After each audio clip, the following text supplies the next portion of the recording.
Welcome to Fearless, Not Careerless. I'm Darren Mel. If you're stepping into the real world or trying to figure out how to move forward without losing your mind, this podcast is for you. I spent more than a decade hiring, training, and leading young professionals, and here's what I know. Talent matters. Work ethic matters. But emotional intelligence, integrity, and how you show up every day, that's what actually builds a career. Each week in under 12 minutes, we break down the real lessons that no one teaches you in school. Because being fearless doesn't mean being reckless. It means building something real. Let's get into it.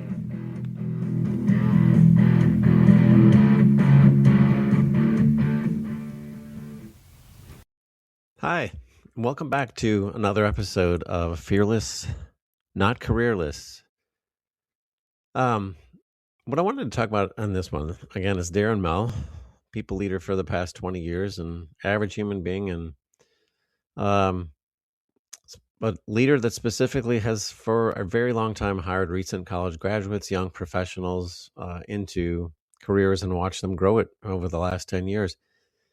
So this chapter I want to talk about, and I think I mentioned this in the kickoff podcast, is that I'm a huge fan of music. I used to play in a band. I still play the guitar, all kinds of music, but I love my hair metal from the 80s.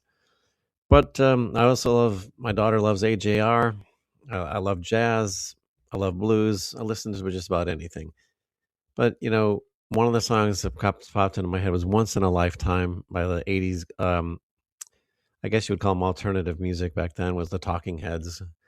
And there's this point in the song where, in the song called Once in a Lifetime, David Byrne says, and you may find yourself living in a shotgun shack, and you may find yourself in another part of the world, and you may find yourself behind the wheel of a large automobile, and you may ask yourself, well, how did I get here? And that's part of that song. And that stuck with me because, you know, my interpretation of, you know, these lyrics is that time flies. It really does. Sometimes we wake up after 10, 20 or 30 years of life and we look around and we say that same thing. Well, how did I get here? And you know, one of the things that I've noticed just in you know, when you're interviewing basically the same age group range for over 10 years, and I also hired new to career in other roles as well. So you see the consistencies and the patterns of everybody. But you know, one of the things that I think you need to figure out in your career, what you're thinking about right now is like, what do I want my career to be? But I always look at it as like, what is your personality type, and how does it complement your career, your vision? What do you actually want your life to look like? And so if you break those down into two, and you're less than, you know, 5 years into the working world or after finishing high school, now, these insights are really important because I didn't look back at them. You know, now looking back on it, I wish I would have. But it's not just about success in your career. I'm talking about success in life. And we all tend to follow in our parents' footsteps, at least to some degree. You know, hard to believe. But believe it or not, your parents were kids once too. They grew up, they got jobs, and they figured things out along the way, depending on your family situation. Sometimes you have to take a job because you have to, not just because you chose to. And if there's a family business or a restaurant or a plumbing company, you just might roll into that because it's expected, or your family needs help with that business. My father was an accountant. No offense to accountants out there, but it just sounded boring to me. I was like, nah, that's not for me. He never pushed me to follow in his footsteps, and I appreciated that. I've got two brothers. I'm in the middle. Between us, like six years apart. My mom stayed home until we were in middle school, and then she worked various retail jobs as like department managers. And hearing her vent about those long days, especially when you're working in retail around the holidays, I was like, that's not for me. I was going into my senior year of high school, and I had no clue what I wanted to do for a career. At the time, I played guitar, you know, on again, off again bands. And I played the guitar. Let's just say, you know, mediocre at best. You know, Bon Jovi, Van Halen, AC/DC. They had nothing to worry about. I wasn't going to knock them off the charts. One of the funny things that I've noticed in the working corporate world is that I'd hear the term rock star thrown around in the corporate world. Turns out that you don't need to have the ability to shred a guitar and grow your hair long to be called a rock star. You just have to excel at your corporate job, and everyone calls you a rock star. My parents didn't give me much advice. They said, find something you like and you're passionate about and go for that career. Well, and that's what I did. But, you know, what what I should have focused on is not just to have a job, but actually to grow and shape my career into something that I wanted. And here's what I didn't realize back then, and a suggestion and to all of you out there. You can be proactive or passive in your career. And if I'm being honest, for the first 5 to 10 years, I was riding the passive bus and not the proactive one. Being your authentic self, the more that you can bring yourself to the table, the bigger gift you offer to others. And you know, when you look at character, I think that that's really important in terms of what your lifestyle and where you want to go. But when you see, like, the word lifestyle, I like to break it down into life and style, meaning what do you want that to look like? So if you think of, you know, the word carries a broad meaning, but if you break it down, like I said, into those to life and style, as most of us approach our final years of high school, we start thinking about and getting asked by friends and family, what are you going to do after graduation? And that sparks thoughts to careers we might want to explore.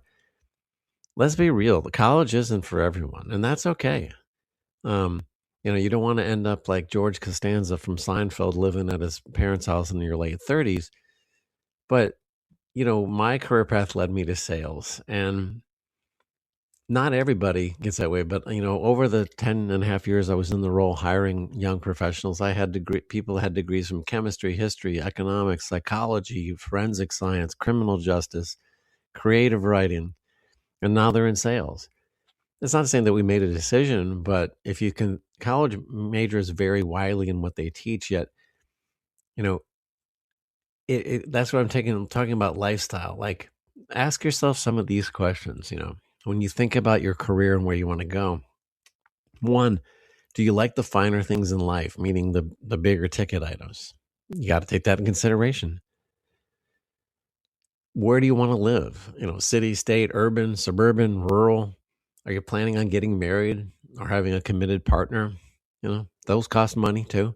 Do you want children? Work-life balance. How important is it to you? Do you like to travel? Domestic, international? How often? I don't have anything against any degree someone chooses, but most of us think career first, lifestyle second. I found out the hard way that both of the degrees that I got learned they were low paying fields. And I don't have expensive taste, but money sure comes in handy when you want to live indoors. Through experience, I've learned, and, through experience, I've learned that money isn't everything, but it does really come in handy. um, but I strongly recommend that you take a little time to brainstorm what you want your lifestyle to look like over the next 5 years. Life's going to throw curveballs at you, so adjust and update your goals every year. Thinking about it now will help you plan ahead and make the journey a little less painful. For me, the reality of real life was a gut punch. And let me tell you, it doesn't matter if you got six pack of abs, a punch in the stomach still hurts if you're not ready for it. And for myself, luckily moving into sales it eventually did pay off. And after years and years of work experience, I've noticed something eventually we all tend to land in the job or a role that we're good at. I didn't know that leadership in sales was what I was good at, but now I can look back at it and see it with clarity and see that, yeah, that was something I was good at. And it makes sense that I'm in it now. Ask yourself this: what are you good at doing? Sometimes we choose a career we want or like, but we're just not good at it. I had to be honest with myself. I love playing the guitar, but I wasn't going to make a career out of it. And now I have better guitars than I had when I played in a band because we got a couple more dollars in my pocket. You may not have all the answers to the questions I'm throwing at you right now, and that's completely fine. What I do recommend, though, is that you take some time to write down your thoughts. Ask family members what they see as your strengths and where they think you could thrive. There's the writer, and he's on TED Talks and podcasts. His name's Simon Sinek, and he had a book called Start With Why. And this is something I recommend, but you got to go past your family members. You got to go to your 4 to 5 people that you really believe understands you and can give you honest feedback. And ask them, why do you hang out with me? Why do you like me? What is it about me? And see, and it might take 3 or 4 really drilled down questions to get them to really be honest with you. But there's some reason why you have this circle of 4 or 5 type friends, that the ones that'll give you the feedback that you need to hear. And, a final thought, I wanted to talk about degrees. This degree or not degree, I say that's the question. If I don't have anything against going to college and earning a 4-year degree, I liked it so much that I went on and got a master's degree because I wasn't ready to go to school yet. But if you've listened so far, my post-high school education didn't land me a high-paying career, nor did it offer much room for upward growth. Think of your life as a business. How would you run it? How would you want to run it? If you were running a business, what would you want to keep your business running? So depending on what you want your life to look, gaining the right skills and a training in a field that you enjoy and one that pays decently becomes your Willy Wonka golden ticket. In the U.S. where I live, the common route is to mortgage your future by taking out student loans, and that you'll be paying back forever. And the interest on those loans accrues daily. Basically, it's like the government takes a cut of your earnings every year just because you didn't have the upfront money to pay college on your own. If you're fortunate enough to land a job right out of college that pays $50,000 a year, and you start paying back, let's say your student loans at $700 a month, well, that's $8,400 a year gone just like that. So your $50,000 paycheck just shrank to $41,000 and change. Building wealth, or at least being financially comfortable, it's so much easier when you're starting out at ground, at level ground, instead of drowning in debt right out of the gate. There are, I don't have any issue with post-high school degrees. Fields like engineering, science, and medicine, they require further training. But when it makes sense, try to think about your career from a business perspective. How much money will you have to put up front to get your career off the ground? Think of it this way. When you take out a loan, whether it's for school or a home, we tend to think of it as a bank lending us money. But what is a bank? Really, it's just a group of people with way more money than you and I that are willing to lend it to you while you pay it back to them, pay interest to them, while they're earning interest off you as you pay it back, meaning, they don't do anything but watch their money grow. And if you think of that way, it's a little bit different way to look at loans.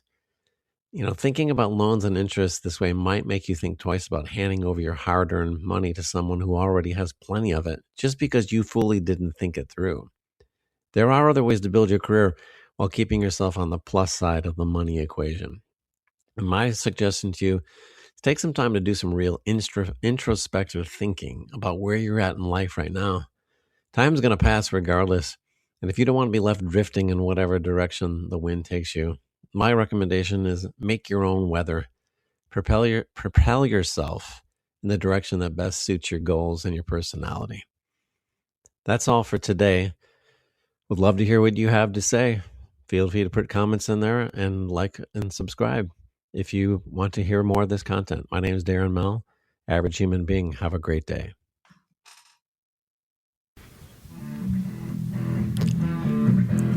This has been the Fearless, Not Careerless podcast with Darren Mell. Before you go, remember this. You don't need to have it all figured out. You just need to move forward with integrity, curiosity, and consistency.